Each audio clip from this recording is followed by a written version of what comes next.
is this thing working? Frylock back again. You know what's up. Oh my god, this shit's stupid. Show's showing the homeboy a little bit of my stream, and that show was goofy. I fell asleep the other night while I was streaming, and then I got back up, kept that shit going, y'all. You know, that's just how we do.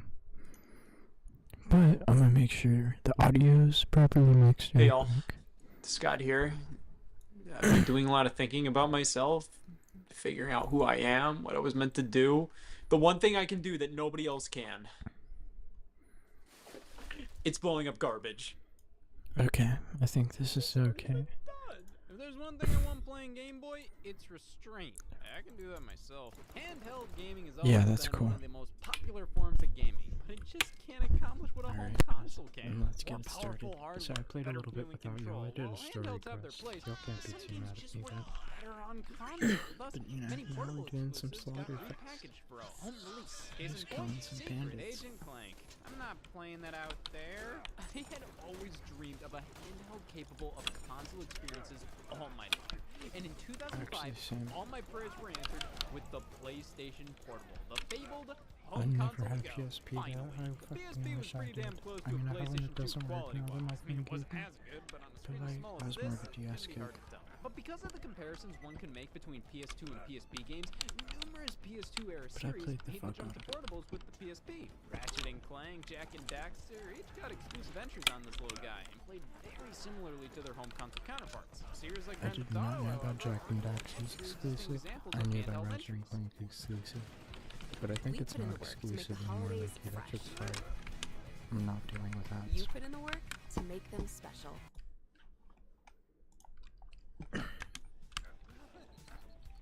Grand Theft Auto, Liberty City Stories, and Vice City Stories.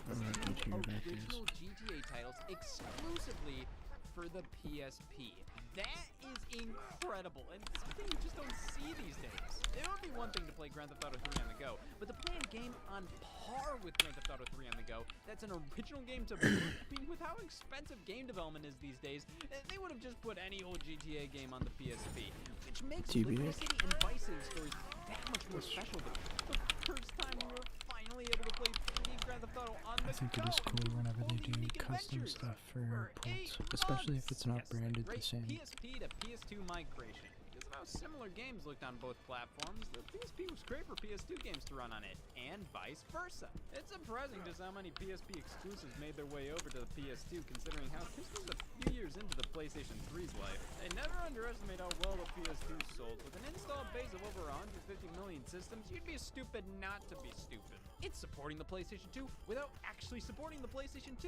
You can finally let your neighbors know you're playing Secret Agent Clank without solicitation. These games came to PSP first, coming to PS2, which happened mostly later in the system's life, with games like Siphon Filter, Logan Shadow releasing on the platform as late as 2010. That was the year God of War 3 released. Like, Jesus Christ. But, you know, Sony, I have to give you credit. Ford won't service my Model T anymore, and you know damn well they wouldn't release Secret Agent Clank for it either. Well, let's take a look at some of these PSP God damn it, we're kidding. Grand Theft Auto games for some of the previous ones, with Liberty City Stories releasing on the PSP in October of 2005 and later on the PS2 in June of 2006. I can't believe that shit. I killed myself. It's a GTA game on both platforms, so a few features were cut from the PS2 version. There's no multiplayer and no custom soundtracks. You can play your own music like you can on the PSP. There's also no snow on the PS2 version of one specific mission.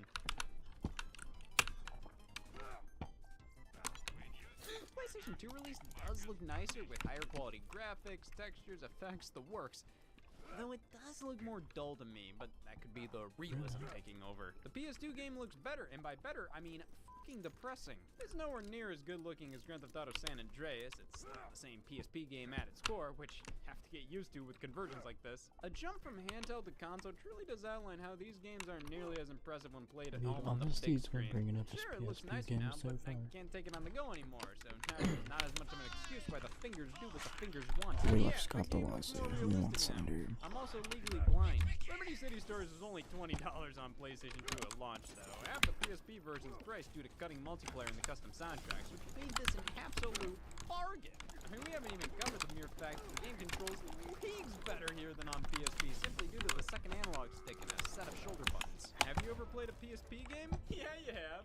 You've cried. The stuff you're willing to put up with for the sake of portability. I mean, it's far from unplayable. Hell, it's damn near tolerable. But having to stop and hold the left shoulder button to move the camera can be... I can't believe myself right now. The PS2 version is far more comfortable playing this regard. We're going on to the actual quest. Fuck this. I'm gonna be honest, most AAA PSP exclusives like this, their charm comes from the fact they're on the PSP. They're good games at their core, but when you put them on something like a PS2, a lot of that magic is lost for me. It may play and look better, but Liberty City Stories was always meant to be a portable, traditional GTA game. So if you take away the portability, it's still good, but you just get this feeling when you're playing it on PS2. I should have finished high school. Liberty City Stories is better on PS2. Play it on PSP. It plays fine on the go. This is where it was meant to be played. Plus, it's Back. still a huge novelty playing games like this on a system this tiny. Playing on the PS2, you'll be asking yourself why you aren't just playing San Andreas. And the same goes for the game's sequel, Vice City Stories, released on PSP in October of 2006 and PS2 in March of 2007. Multiplayer on PSP, cut from PS2. Though the PS2 version received exclusive bonus content. Pretty minor stuff, but stuff nonetheless. Couple that with better visuals and controls, and you also have the better version of Grand Theft Auto Vice City Stories, the worst one. You can make that argument about most PSP to PS2 games. For example, Motor Storm Arctic Edge, PSP in September of 2009, PS2 in October of 2009. Jesus, Sony, let me blink! Motor Storm was a graphical showcase on PlayStation 3. The mud effects, the car crashes, the lighting, all in glorious HD. Fuck. The game itself was fun. Alright then, I guess we're gonna deal with this shit. Arctic Edge was the PSP's entry in the series, and for the PSP, this is great. And for PS2, however, like, man, this is the screen I play Motor Storm on. Don't show this. The graphical downgrade is far more welcome on the handheld. On TV, like, we already had 2 Motor Storm games in HD before this. The series was born in HD, and you think this is going to be exciting? Well, it does have split-screen multiplayer, unlike the PSP version. It does lack the online multiplayer, the photo mode, the custom soundtracks. Arctic Edge on PS2 isn't bad, but its existence is far more questionable than the PSP release. Yes, PS2 owners in 2009 deserved a fun racing game, because I'm scared what they do if they weren't kept busy. But it just feels weird to play this game on my TV when it's technically newer than this game. Twisted Metal Head-On at least took much longer to come to PlayStation 2. never played this The PSP version releasing in March of 2005 as a launch title for the handheld. The PS2 version coming out in February of 2008, subtitled Extra Twisted Edition. This is f***ed up! This feels much more natural to me than Motor Storm on PS2. I mean, there was no Twisted Metal on PS3 at the time, and as Twisted Metal Black was one of the first major games on the console, this felt like a fitting swan song for the PlayStation 2. 5 years later, Head-On Extra Twisted Edition is amazing. It can almost be considered a new game with the amount of content added. Sure, online multiplayer was taken out, but in its place are all kinds of doodads, a new level, an entirely separate mode with stages from a canceled sequel to Twisted Metal Black. Being able to play as the Twisted Metal mascot Sweet Tooth outside of the car, which was a first for the series. Bonus footage, including a documentary and cut endings for the first Twisted Metal. Oh my god, this made the jump to console with pride. And this made it out of spite. I'm bending the rules with this one a bit. Hopefully the government follows suit. I'd marry this game just to put it through divorce. Jak and Daxter: The Lost Frontier was released for PSP and PS2 on the exact same day. You can't fool me. This was always a PlayStation portable game, and they just put it out on PS2 at the last minute. Because without the PS2 version releasing, well, let's thank God it did. This is just one of those PSP entries in a franchise. You know the ones. Oh, this doesn't matter to the core story. Oh, it's made by a B-team developer, not the original developer of the series. Oh, it's a handheld, so who gives a shit? And what's worse about it, this isn't even a good one of those games. The Lost Frontier suffers from just being directionless, putting the series into the hands of people who had no idea how to extend the franchise past the original trilogy on PlayStation 2, both gameplay and story-wise. Which is what's so insulting about this one, the fact that it's on PS2 right next to the rest of them. If it was a PSP exclusive, I don't think it would be nearly as offensive. Like, it's just a little handheld spin-off. No, you can play this below a ceiling. It's fucking scary. Imagining playing size matters on PSP. I get the title. It's just supposed to be a reference to being on a smaller screen. Cute. On PS2, the reference doesn't land. If it's not on a handheld, what does this mean? I have no earthly clue, which is why I prefer the version released in other regions. Ratchet and Clank, your is small. This was developed by the same team who did The Lost Frontier, so yes, this was one of their talents. I think they can sing. Size Matters is perfectly fine, but the PSP version is generally considered better as it's a more fully complete and stable release. Size Matters on PS2 can be glitchy with a worse camera that's oftentimes too close to your character. It came to the console just over a year after the PSP release, but they didn't add anything in that time. If anything, they cut content. No more multiplayer as per usual, but in addition, actually, one cutscene is missing in the PS2 port. It took them a year to change their mind. It all comes down to Secret Agent Clank. It always does. These three games just don't work on a console in the context they're presented in. Of course, does that mean I ever want them on a console? No. You know, maybe an eventual remaster in an HD system, that would be great. But these released on PS2 fairly close or day and date with their respective PSP versions. You can tell they were only ever meant to be smaller scale PSP games, but puked onto the PlayStation 2 to give that system a few more new releases. Come on, Secret Agent Clank on PS2, Birds running for Senate, it's the same thing. How the hell did you get here? A lot of these games don't make sense on PlayStation 2. Now, it doesn't mean they can't be on a console ever. No. I mean in the context of a brand new PlayStation 2 game at the time you buy at the store and are expecting a PlayStation 2 game from. There's often nothing denoting these are anything but a standard PlayStation 2 game. And while all these games work fine on the console, point being here kind of highlights how many handheld games are truly designed around that smaller experience. I'm telling you, man, these games were just meant to be played in an environment where you're not expecting as much from them, because once you put them on a console, it's in the rival games territory. That's Two other true. PSP games made their way over to PS2, like Wipeout Pulse in Europe and the Siphon Filter game, showing that this was a lucrative plan for Sony. I mean, take some game that's already done and put it on a console that can run it easily. You have yourself a recipe for non-success, I'd say existence, which is why they kept up with this plan with the PlayStation Vita, kinda sorta. You'd think Vita games like Uncharted, Golden Abyss, and Killzone Mercenary would have been quick and dirty PlayStation 3 games to spit out in 2014 after the PS4 launched and give their previous console one last year of big-name Sony games, but the state of gaming at the time made such a strategy pretty flawed. The PS3 was positioned as this blockbuster powerhouse. When an Uncharted game was playing on it, you knew. So taking these Vita games and doing a quick and dirty blow-up, I don't think it would have worked as well. The PS3 had a reputation with graphics. The PS2 didn't. Yeah, put whatever on this thing. Sony will, why can't I? Yeah, some PSP games were remastered for PS3, but those were labeled as such. It wasn't like how it was back on the PS2, like, oh, well, this is supposed to be played indoors. However, a few PlayStation Vita games made their way over to PlayStation 3. First up, Hot Shots Golf World Invitational. Originally a Vita launch title in early 2012, the PS3 release occurred digitally only in the summer of 2013. A larger scale game like this being digital only definitely undermines its importance in my opinion. I mean, this is the 6th mainline game in the Hot Shots Golf series. It wasn't just like a handheld spin-off, no, it was literally numbered 6 in Japan. The PS3 version is no slouch at all. Basically everything from the Vita original is here, accounted for, and then some. I'm sure you like the touchscreen support now. That portion of the game is obviously worse, but this is the same game, now with much better visuals, free DLC, extra content, and modes. The user interface still feels tailor-made for a portable, but this is the same game, yet better. I honestly wish they did more Vita ports like this on PS3. Assassin's Creed 3 Liberation. It's a companion title to not Assassin's Creed 2. It was only on the Vita, and by damn it, you can tell. I think they promised Sony an exclusive Assassin's Creed before thinking this deal through. What is that? This game just didn't have the budget to be what it should have been. It's not that the Vita couldn't handle a full-fledged Assassin's Creed game, it's that Ubisoft couldn't handle a full-fledged Assassin's Creed game for the Vita. It's a shame, considering this game's story and characters have some massive potential. The main character may be one of the most interesting in the entire series, but it's all in just a whatever side note. Well, a little over a year after the initial release, Assassin's Creed 3 Liberation HD launched digitally on PS3, 360, and PC. That'll solve everything. When you blow a game like this up, it really does highlight the problems it had originally. While it's far more accessible this way, it's now so much easier to see where concessions were made with the core game design to get this title out in time and within budget for a failing handheld. Like, come on.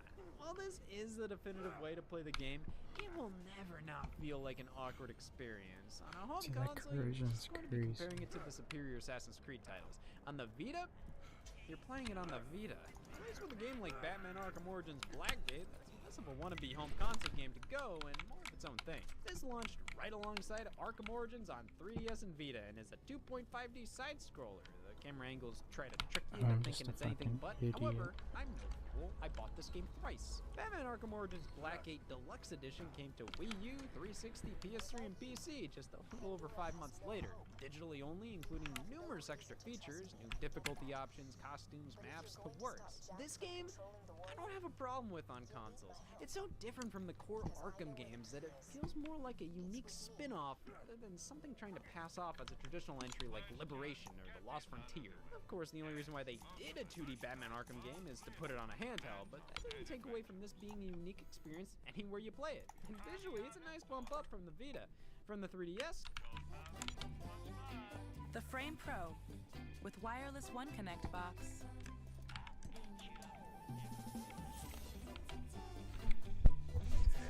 Alright, Even smarter we're gonna with smart start getting things. into the threshers. Visit Invisible G2A.com and assholes. browse thousands of keys for games and Oh. DLC. Discover brand new titles, timeless classics, and everything Yeah, in that's a between. lie. Start your new adventure here. call it a step up. I would call it a fucking step up. 3DS games coming to home consoles is a That's fair. godsend. Hey, I love this stupid piece of shit. But it is a stupid piece of shit. Have you seen this screen? Because I can't. Some games, as good as they were on here, I just wish they were somewhere else. And thankfully, a handful of titles did such a deed, starting off with Resident Evil Revelations. A technical showpiece for the 3DS, no doubt. I mean, this looks like an Xbox 360 game that was censored. As cool as it is, Revelations was a 3DS exclusive initially, and it ran and looked and sounded as good as it did. This is a game that Sanctuary just isn't feels found right now. with a controller on a big screen TV. This was originally seen as a bit of a return to form for the series, as recent entries were more action focused, with this one more horror focused. It's okay, Because though. of that, man, this type of gonna experience get there just works better eventually. at home. As on a handheld, if something scares you, it's more accessible to be a bitch. Listen, I love Revelations as a 3DS game. It was made for the platform and is undeniably impressive. However, it's obvious where this would work better. Unlike the PSP Grand Theft Autos and Assassin's Creed 3 Liberation, Revelations is more of its own type of game rather than trying to be a portable companion title. So because of that, I think it feels quite at home on a big TV. It doesn't feel like it's trying to be something that it's not, but that doesn't take away from the original release. Now, I'm a simple man. I don't play Castlevania Lords of Shadow Mirror of Fate, and I live my life by that motto. And now I'm ruining my life's work. You know what surprised me how quick this went from 3DS to 360 and PS3, but in reality, it was kind of the other way around, as the title was initially developed for those systems, then ported down to 3DS, then ported up to 360 and PS3. Seems a bit backwards, but hey, it exempts it from being a game going from handheld to console technically. The law can be a f***ed up thing. Now, Nintendo isn't immune to bringing their own handheld titles to home consoles, remember this so place. not We're nearly going as around often there as you pretty think. Sushi Striker: The Way of Sushido, released on Nintendo Okay, 3DS this and one Nintendo goes Switch on the like same day. everything It was processing originally going revealed as on. a 3DS exclusive. Good Out of all that thing 3DS would games be to on bring to time, Switch, shit. I see how it is. This was always a strange game to make the jump. Not because it's bad, but because of the type of game it was. A 2D puzzle game played across 2 screens using touch. Yeah, it's perfect for my home theater setup. A good bit of the gameplay had to be adjusted to work on a singular display. They made it happen. It's obvious this was brought over due to the simplicity of it all. This 2D art was more than likely created in HD to begin with, so it wouldn't have required as much work as, say, bringing Kirby Battle Royale over to the platform. Well, I'm happy this game got twice as much of a chance to succeed due to being on more systems. I don't think the split timelines are much different. Honestly, if this Oh, I game should have could've gone crossed through anywhere, the I think pair. it would have fit perfectly on mobile phones. I mean, just picturing the Switch footage on a smartphone, it just looks right. I don't know. It's hard to You're make making games that sure were designed robots for don't have any handhelds look at home emotions. elsewhere sometimes. But damn it, Nintendo tried. Miitopia made the leap from 3DS to Switch with a beautiful facelift. Sure, some models and environments look a bit more simple and or blocky, I have to but go for the through most there. part, this looks like a modern Nintendo game. That doesn't take away from the fact that why bring this over? This isn't even a Sushi Striker situation where like, oh, it's easy to bring over. This had to get a whole graphical facelift, extra content, in addition to consolidating everything to one screen. Out of all 3DS games they could bring to Switch, Miitopia filled the biggest void. By bring Zelda Zelda Link Between Worlds over when you already have Link's Awakening? Why Metroid Samus Returns when you already have Dread? Why Yoshi's New Island when you already have Depression? Nintendo is pretty conservative with bringing old handheld titles to a home system, and I think that shows how they have a vastly different philosophy behind this kind of stuff. More often they put console games on handhelds, even though putting handheld games on consoles seems to me like it would be easier, but they seem to only really do it when they have a reason to, whether it's to present a game in a new light or with a new gimmick. Kirby's Dream Land on the Game Boy received a truncated remake within Kirby Superstar, and WarioWare Mega Micro Games from the Game Boy Advance was brought over to the GameCube via Mega Party Games. This is basically a stripped-down version of that GBA game with multiplayer modes. Yes, a stripped-down Game Boy Advance game released for the GameCube. When Mom said I could be anything when I was older, I surely didn't think she'd meant I'd be an owner of this. Mega Party Games is so weird. Like, it's basically just an excuse to give you multiplayer modes to play all the WarioWare micro games in. The single player is just basically a playlist of all the micro games. No story cutscenes or extra unlockables like in the GBA version. The micro games don't even hide the fact they're from the Game Boy Advance. It definitely helps that the multiplayer modes are as fun as they are, but this is such a limited game. I feel like they removed more features than they added. I understand this is for multiplayer, but for a straight conversion of the original with no graphical enhancements whatsoever, loads of content ripped out and a handful of multiplayer modes added in, I can't help but feel that it's not enough for how little was done and how much was removed from the core game.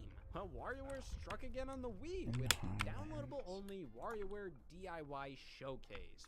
It's a companion title to WarioWare DIY on the Nintendo DS. While the DS game focused on game creation, Showcase is just that, a showcase for those created games. You can transfer them from the DS wirelessly to play on the big screen, though you could still play Showcase as its own smaller WarioWare game, complete with cutscenes and exclusive micro games made with DIY on the DS. These are not the same games though, they're complementary to each other, unlike the downloadable Phoenix Wright games on Wii. Whatever the definition of trying is, I know what it isn't. Some developers thought to bring their Nintendo DS franchises over to the Wii. I mean, it made some sense. Touchscreen, using the Wii Remote's pointer. Handsome Jack, stay mad. I am Dumbledore, Lord Voldemort. Professor Snape, Dobby. Yeah, that works. Let's see Drawn to Life on a console. That's crazy. You know, there's not as many handheld games that make the jump to consoles as you may expect, and going through all these releases, it kind of makes sense. Listen, if all handheld games could be on console and all console games could be on handheld, that would be the dream, but I don't think handheld games always feel looks like we have right. to go through that other place. Many were designed in very different ways compared to the console counterparts. They can be much more compact with unique structures like episodic and mission-based formulas. Not that those are bad or don't belong on consoles, it's just different and shows how separate handheld and console gaming can be. But these brave companies went against the norm and sacrificed design integrity for lazy money. Godspeed. I would never do that for lazy money. I just lazily commit mail fraud. However, one company is, in my opinion, the king of bringing handheld to console. Well, more so Jester. During the reign of the Sega Genesis, Sega introduced the Game Gear as their handheld competition towards Nintendo's Game Boy, utilizing incredibly similar technology to the Genesis' predecessor, the Sega Master System, which also was still being supported at the time. The Master System experienced continued success throughout the 90s in Europe and especially Brazil, so while in North America it was all but forgotten, the console kept on receiving releases, with many coming from the Game Gear, and many Game Gear titles coming from it. Yes, Sonic 1, 2, and Chaos for the Game Gear came from the Master System, though Sonic Blast and Spinball went from Game Gear to Master System. Same with Streets of Rage 1 and 2, Mortal Kombat 1, 2, and 3, Dr. Robotnik's Mean Bean Machine, and loads of licensed games. This was Sega's strategy with these consoles. They were basically one and the same for a bit there, and it made sense. It was a very smart way to go about supporting both platforms. But it severely takes away from both systems' libraries. The Sega Master System version was almost always superior just due to being a bit more powerful and not having to zoom the screen in as much as the Game Gear versions did. And god damn it, it is great to finally play Sonic 1 on a TV. Wow. If this whole experience has taught me anything, it's that handheld games, they got more going on than you may think. Oftentimes rooted in their design is something fundamentally different than what you'd find on a home console, which makes many of these conversions a bit awkward. But that just makes me respect these handheld entries even more. They're more complex than they seem. Just because something's smaller doesn't mean they don't have a lot going on. Like, imagine if I was smaller, like an ant. Can you imagine if I was an ant? Okay. We're about to select the fast travel. cool stuff. I wish I couldn't. Hey y'all, Scott here. I have molecules. I can admit that. Those molecules form a man with skin who uses it to play evil isn't vulnerable or powerless. My brain was only ever designed to be this, which means if I want to tolerate using a PC for 30 minutes to discuss PC games on consoles, I must go forth with brain surgery, replacing it with an exact copy, though now, with the PC game tolerance toggle switched to iffy. The results?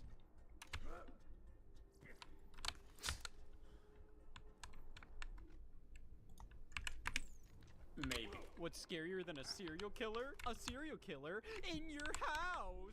This is a video game console, a piece of hardware designed first and foremost as a game-playing device. You may be able to do other things on it, but at the end of the day, these products are meant to be plugged into your TV, connected to a controller, and playing games specifically designed for it. Not much can go wrong here. When you're using a video game console, the only thing you truly use is your ass. This is the simpleton's method of playing video games. No necessary knowledge on Gotta fixing protect anything, it. no fear if your game won't run. The only thing you have to worry about is if Applebee's will be open after this. And because of that, I feel that many console users, myself included, forget an entire world exists beyond this. Ever hear of personal computers? Yeah, video games on PCs. Yeah, I don't believe in God either. Some people prefer playing video games this way. Some people also punch cats. Now, I have a PC here. Wait, let me dust off a bit.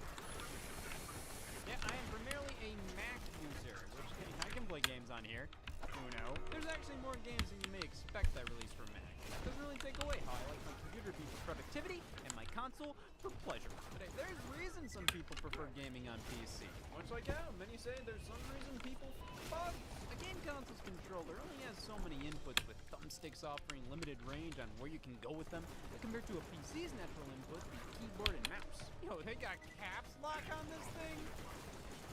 Well, you have like over 100 keys and a mouse that can go damn near anywhere? I mean, move a cursor on screen with your controller. Now with a mouse. Yeah, it's fair to say this control Okay, setup we're has some killing advantages. this ass In certain games, not sure how If much it I'd helps be with that weak good, fits. I'd hit the Yes, curtains at we just least. have to live with the fact that some games tend to be on PC with a keyboard and mouse, and if we want to play them, Angel, what the hell are you doing? we're just gonna have to log off. I've increased your request's priority. T-Bone Junction can live without. I've searched all possible shops, from luxurious malls to shady underground merchants. Still no luck finding this rare Naruto action figure. I guess I just have to give up. Or go to Japan myself. Or try Otsky. What? Who's this? I'm the keeper of Otsky. I'm here to take Wait, you. what's Utsky? You'll find out if you let me finish. Okay, sorry. So, this is Otsky, a place where your country connects directly to Japan. Look, using Otsky, you can get any item that is sold exclusively in Japan. Let me show you how. Log in. Now, make a request. Describe the item you wish to find. You can be very precise, or you can be vague. Add any information you have on it. Screenshots, links, anything. And then, real people from Japan will help you. They'll take a look at your request and find your item in a real shop in Japan. Then they'll make you an offer. They'll show you the item and name the price that includes their reward. This is the final price. You can pay with PayPal. It's quick and safe. As soon as you do, the Japanese Otsky member personally sends you your item. Don't forget to mark it as arrived when you get it. I can't believe this is true. Oh, do I need to know Japanese? No. And I don't have to scan through endless sites in a pointless search? Exactly. This is a game changer. At last, I can request any item I want from Japan. Thanks, Keeper of Utsky. You're welcome. Utsky, easy proxy buying from Japan. Sign up today.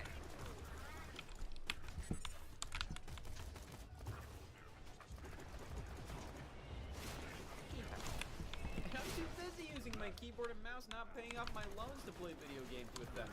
I would love to get into PC gaming, believe me. Is that believable? And I've accepted the fact that PCs and I get along about as well as not me and not PCs. It would work out. I would love to play The Sims 2, but I just don't have time to use a keyboard and mouse. We're locking in. Did I say keyboard and mouse? I meant states of matter. PC games on consoles. Dogs in funny suits. Get him out of there! While PC and console gaming can be quite separated at times, numerous titles share the medium. It takes a while. Many console games eventually get a PC release, which is oftentimes met with roaring applause. Like you finally unshackled the prisoner. It's about damn time. So of course, you'd expect the same reception when a PC game spreads its wings to consoles. The president's been shot. Let's start with a classic, SimCity, created by the company Maxis. Released on PCs as early as 1989. Create your own city and you too will understand the life of government officials. I need more housing. Or a third zoo. SimCity is a game that'll never get old, no matter how many times you boot it up. You'll always find something new to try, with the game actively encouraging you to screw around and watch everything burn sometimes, featuring a toggle to turn on a monster attack, for example. While the PC was always SimCity's home, this game received numerous console editions, with not only the most notable, but the first one releasing for the Super Nintendo as a launch title in 1991, published and even developed by Nintendo. Yeah, they nabbed the SimCity license and made the SNES version themselves. They even changed the monster attack to a Bowser one from Super Mario Brothers. But this is still classic SimCity, and honestly, it may be better than the original on PC. Nintendo added a ton of charm to the game, with background music everywhere, fun visuals with the character of Dr. Wright coming in to tell you shit's They even added a lot in the form of new buildings. This felt like Nintendo had a ton of love and admiration towards the original PC game and just really wanted to make a version themselves. But keep in mind, this is on the Super Nintendo and uses a controller. So instead of just moving the mouse wherever you please, you now have to control a cursor with the D-pad, which isn't nearly as precise. Oftentimes I find myself overshooting or undershooting where I want to go, and the user interface doesn't feel adapted to the console enough. It still looks and feels like the PC release, and because of that, it can be tricky to click on specific things or know what some buttons do. And they released a damn mouse for the system a year later. If SimCity didn't use it, thank Christ Vegas Stakes did. It isn't too bad without a mouse, though. I think it works fine enough with the controller, and it doesn't get too frustrating, mainly due to how simple the original SimCity is. However, it does immediately show the problem with bringing some PC games to console. But hey, for an older conversion, this holds up insanely well, and was done with a ton of care, which bodes well for the other PC to console games. After SimCity, the sky's the limit. The ants are winning. Sim Ant, one of the many follow-ups to SimCity. I mean, they covered all bases. Sim Earth, Sim Life, Sim Farm. It was only a matter of time. Death, accident, ants. In contrast to SimCity on SNES, Ant, plus the other Sim titles, weren't developed or published by Nintendo. This one specifically was actually published by Maxis themselves. I feel that the success behind City on the platform Alright, opened let's the run it back to floodgates for all these Sanctuary. titles to go all over the place, which is both great and terrifying. Hey, more people get to play Sim Ant. Oh god. Quests Sim Ant on everywhere. SNES is alright. Compared to the original PC version, this one feels a lot more zoomed in and confusing to navigate. That works though. Decent version of the game on console. No, you can actually use the Super Nintendo mouse in this one, which is a more than welcome feature. Lacking support for the Super Scope though, not realistic. Problem though, as these games kept getting pumped out on PC, they were getting more and more complex, which were great on computers, but made console conversions so much more complicated. SimCity continued to get console games throughout the years, but here I have SimCity DS, released in 2007. While this isn't a direct conversion of a specific title, it just doesn't feel like they put the time in to rethink how SimCity could work on the handheld. Instead, it kind of adapted how it's designed on PCs to the interface of the Nintendo DS.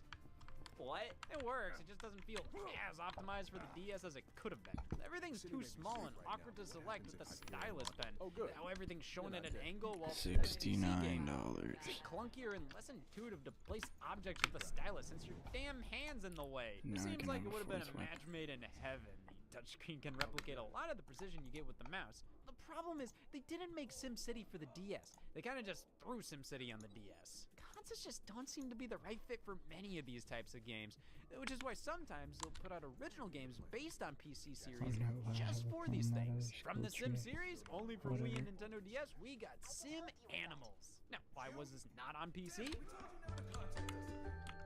Please just hear me out.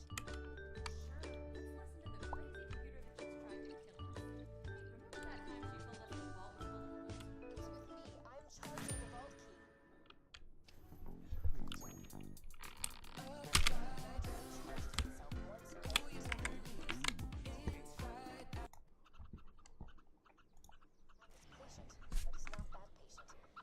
charging the vault key. PETA. It works well with the Wii Remote's pointer, but that just makes me ask why this didn't also release on PC. Hey, sometimes you gotta throw the console users a bone. In this case, it's Beaver Allen. you, Windows! But hey, the Sims Oh, series that's has been crazy. throwing console users a bone each and every entry. As part of the same Sim franchise as the previously discussed Okay. games, The Sims is one of the most successful video game series of all time because people love to use a keyboard and mouse to do weird shit. It's all about creating your sim and living life, customizing your place, getting a job, starting relationships, or none of that. Piss on the floor. Starting with the original Sims, that may have launched on PC, but eventually made its way to consoles 3 years later. PlayStation 2, GameCube, and Xbox. Yep. Here it is, the worst thing. The Sims on console oftentimes isn't bad, but it just isn't fun to control, man. Going from a keyboard and mouse to two thighs and a torso feels like I'm controlling Sims with a keyboard ball. Every action is crammed into the You know controller, what? but it's still not enough, and you have to go through all kinds of Three menus and different hurdles. screens I for think action one that of would them just require you to claptrap move the works mouse with. and click on PC. Whenever I'd see The Sims on consoles, I'd get excited. But after 30 minutes of trying to make do, I would give up and just try to get into nicotine again. It's not unplayable by any means. It's just too clunky for me to really have fun playing with a controller. Well, The Sims on console was followed up by The Sims Bustin' Out, a game that was never on PC. This was a console-only joint on PS2, GameCube, Xbox, Game Boy Advance, and N-Gage. The GameCube! So, The Sims on PC had loads of expansion packs, and by these, you get more content in your game, like dogs and sex and cats. The Sims Bustin' Out is pretty much a new version of Sims 1, with various features from those expansion packs included, with the biggest feature being the ability to leave your house, which is where the title came from. Okay, moving on. It's more of the same from the last one control-wise, but on the Game Boy Advance, we have an entirely different experience that, honestly, feels a bit better to me.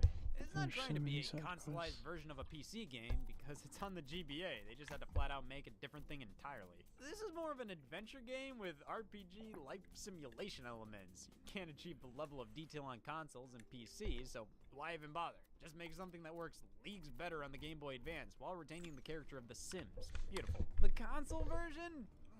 I mean, if you're gonna play Sims 1 on console, you Time might to as well go grab the all the bustin' out side route. quests. There's just more in this one. It's just every second I play this, I just wish I had a damn mouse. Be careful what you wish for, because I got a rat instead. The Herbs Sims in the City was a total console-only spit-off to The Sims. This one focusing on grungy city and apartment living, on boxing ferrets. Why this wasn't on PC, I have no damn clue, but it does feel a bit more tailor-made for console. While it maintains the Claptrap has another tropes of a life quest now. simulator, Herbs is a bit more focused on getting to an end point. It's not as I open-ended as a remember normal this Sims one. game.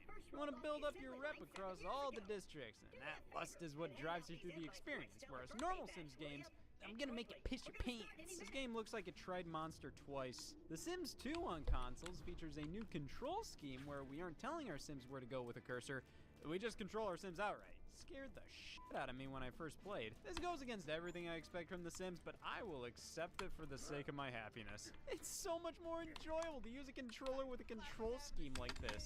Plus, they have a story mode, multiplayer. I mean, sure, features have been cut from the PC game. That's generally the case with console versions, but honestly, this is a decent version of Sims 2, regardless of how many changes they made from the original, such as no expansion packs. You couldn't just buy the Sims 2 Pets expansion for your game. You just had to flat out buy the Sims 2 Pets. Yeah, this was an expansion pack on PC, but on console, it's a standalone release. Controls just like the console version of Sims 2, which Why is isn't he inviting plus, Hammerlock? and it's just taking the gameplay of The Sims 2 and making it more focused on owning pets. Gotta be honest, this one I was getting pretty into. I mean, it's bitch easy to earn money. You just rub the mutt's stomach a bit.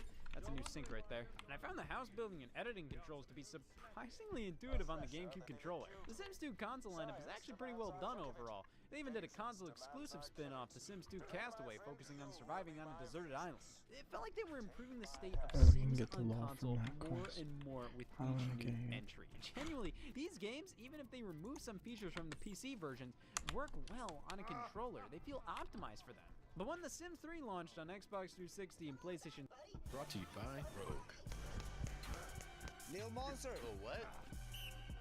Fighter ready? Yeah. Hey. Oh, good. You're great. I feel like I'm about to black out. in 3,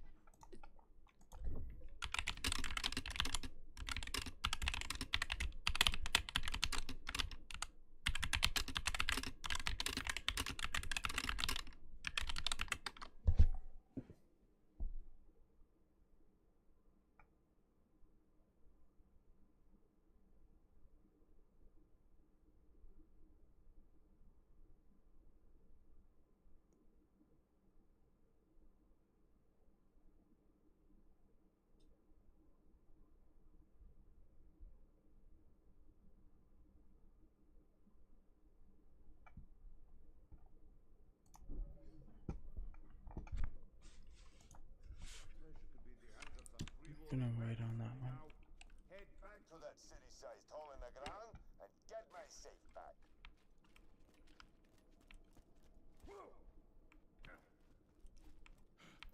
Even though I am a completionist.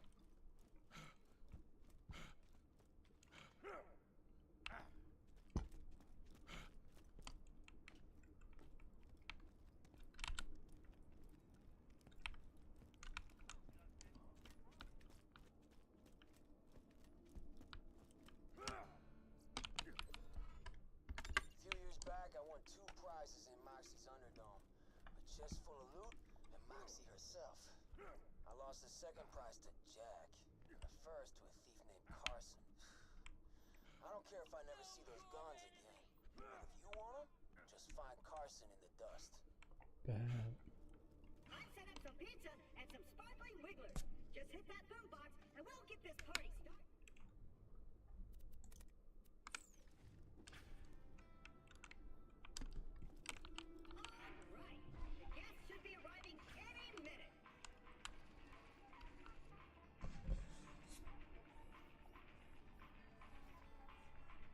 Wow.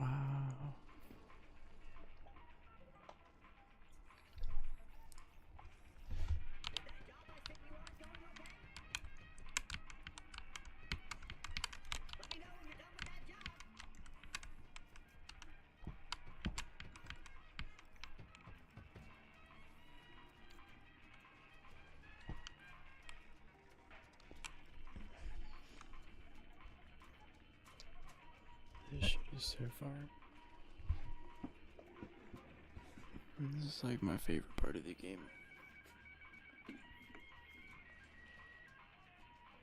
I'm sure everyone just got lost. This place is kind of hard to find.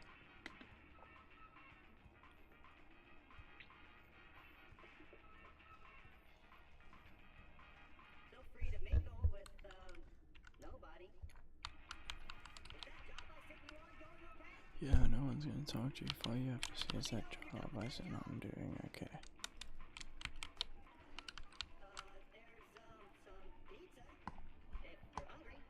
Let me munch down some pizza. What is it? Can I have more?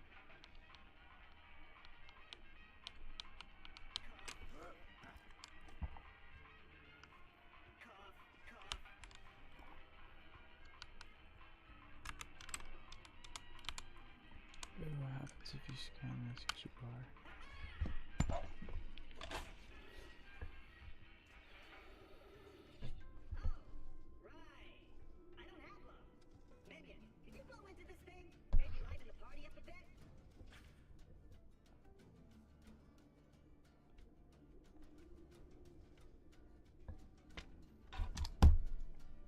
It's not working.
Best guess is that it's a QR code to nothing. Or it's expired.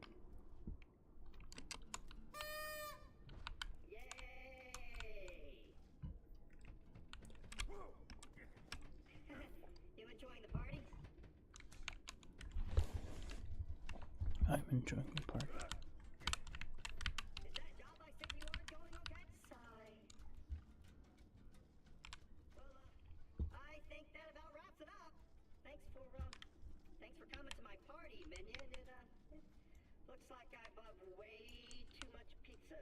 So, take some home if you want.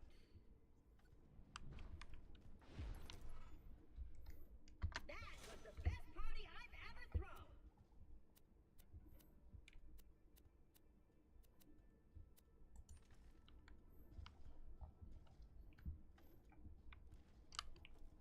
Cool.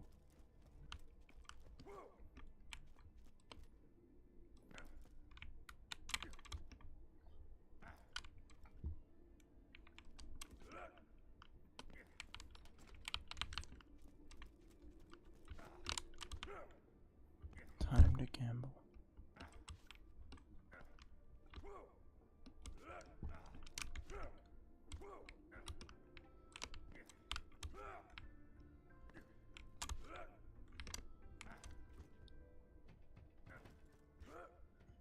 Unless, are we actually?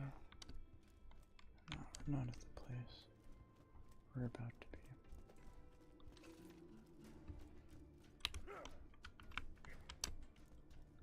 Haven't found anything good? My weapon machines will fix that for you.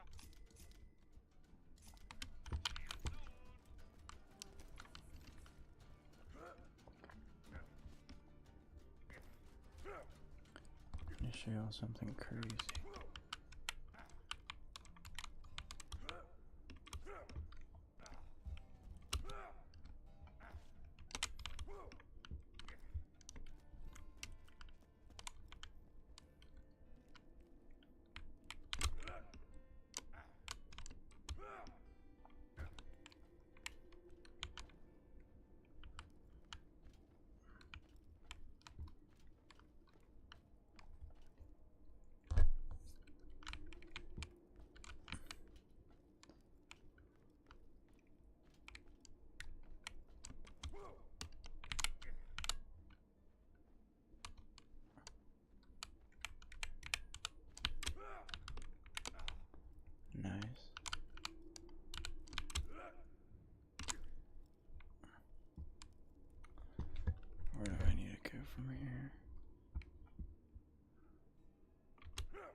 gonna get there.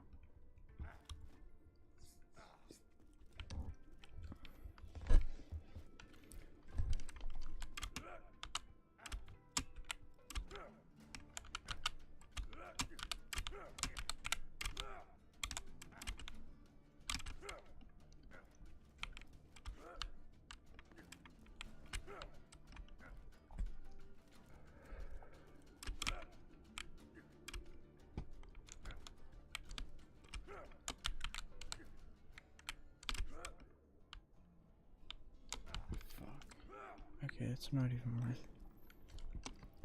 We're gonna do a little bit of parkour.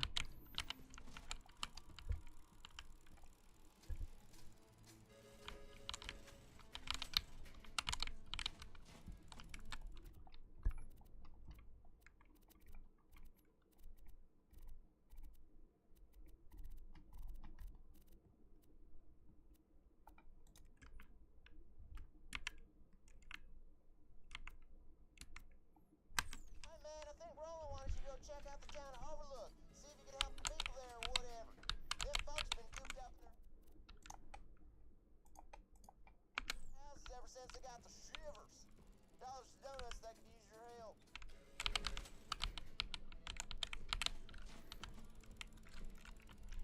Six, 9.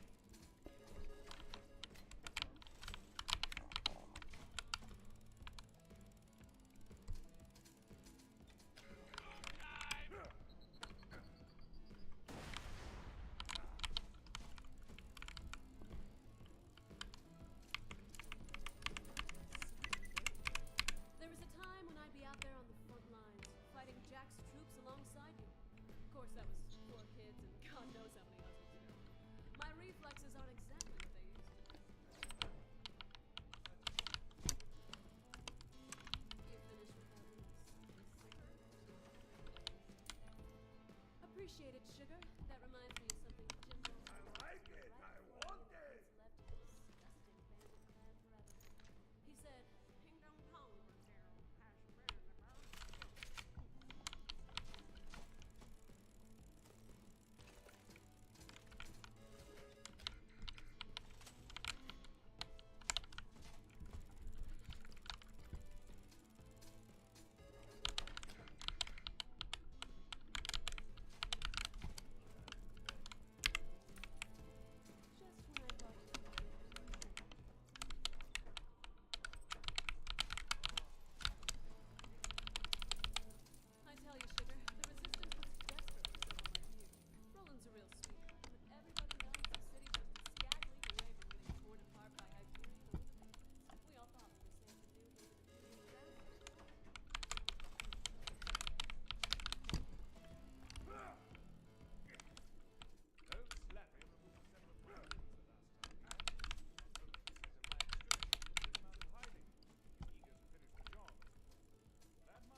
Oof.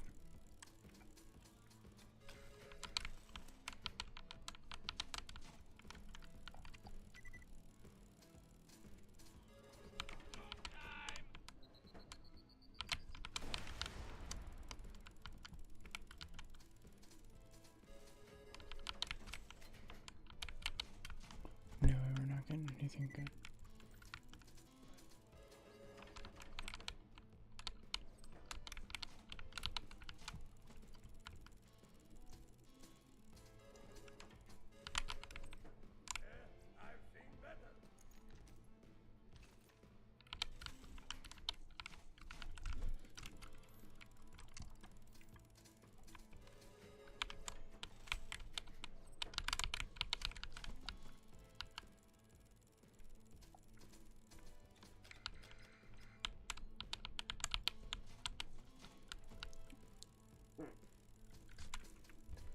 That's fine. Alright. You're welcome.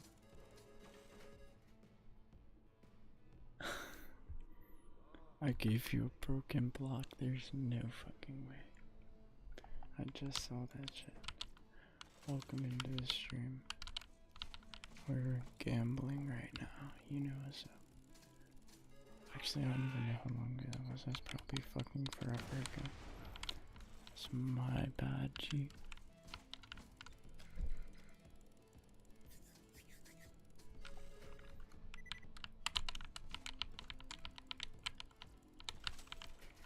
But yeah, you know, we running that Borderlands. I need iridium so bad.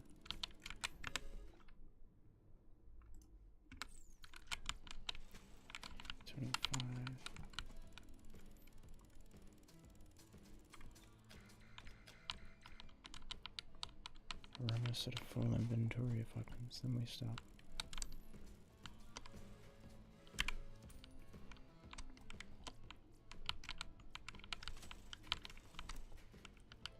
And that's all I want to do.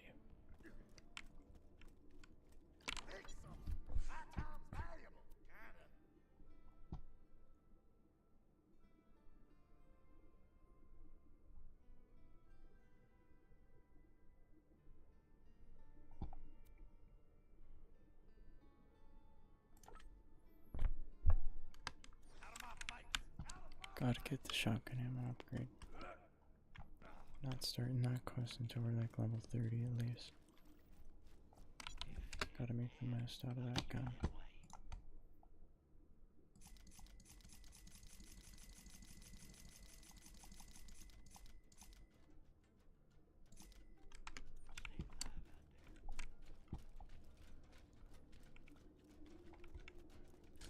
Okay, that was kind of fun. And we have one of these now.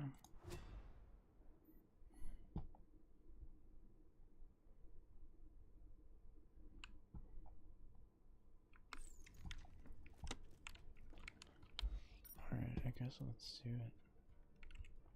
Oh no, I want to make sure. I want to see what happens if... what's it called? If I put like a shitload of guns into the grinder at once.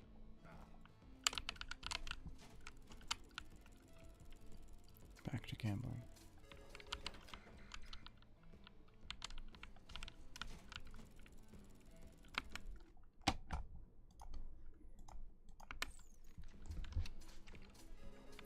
Please give me iridium.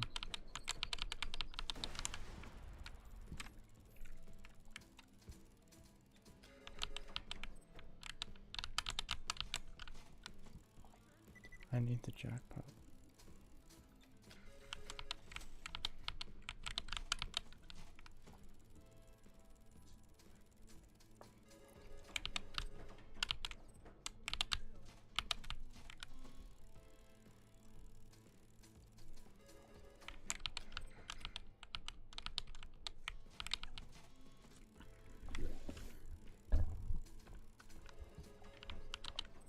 Alright, we're getting nothing from this shit, per usual.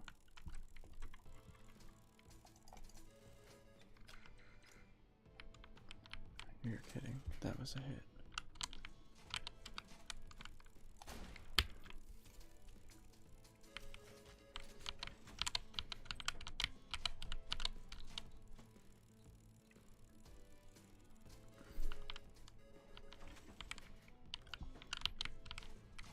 Going for the gun muncher.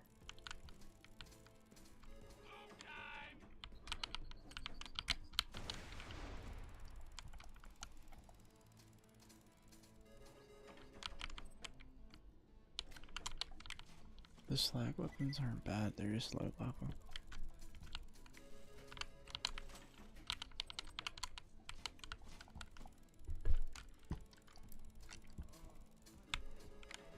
They keep baiting me.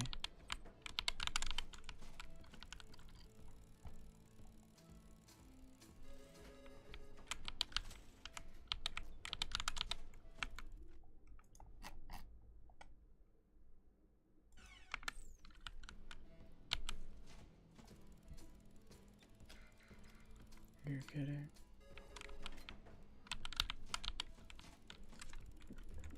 We got this. Oh, that's nice.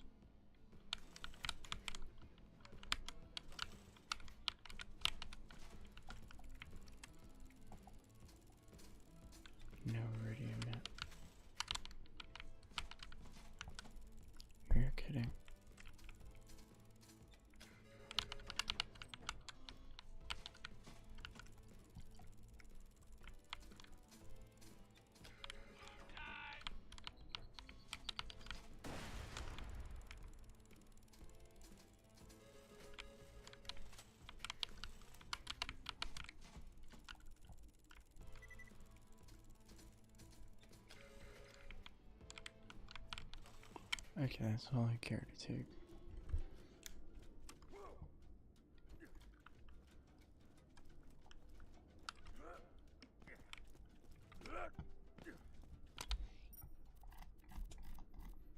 And now we gotta check on Overlook.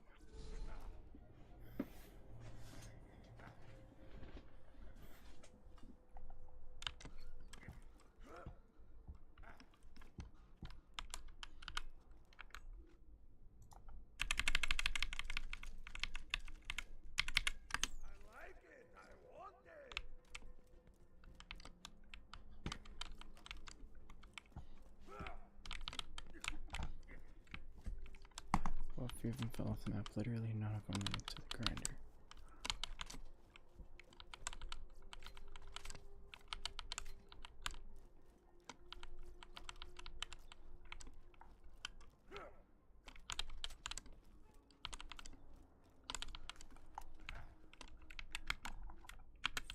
Oh, we lost our purple.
Okay. I just ordered some serious merchandise from an arms dealer. Man's gotta protect his business after all. I'm gonna need you to pick up the shipment as quick as you can. Alright, guys. I don't know if I want to do all this stuff right now. I kind of want to sleep. But I think this show's fire. I might hop on later.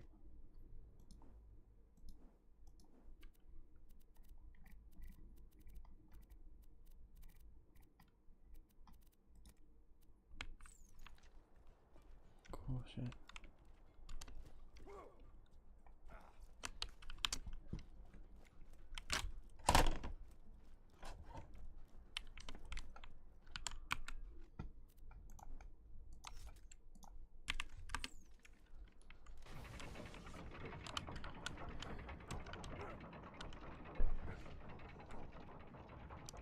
The keepers, they eat it all.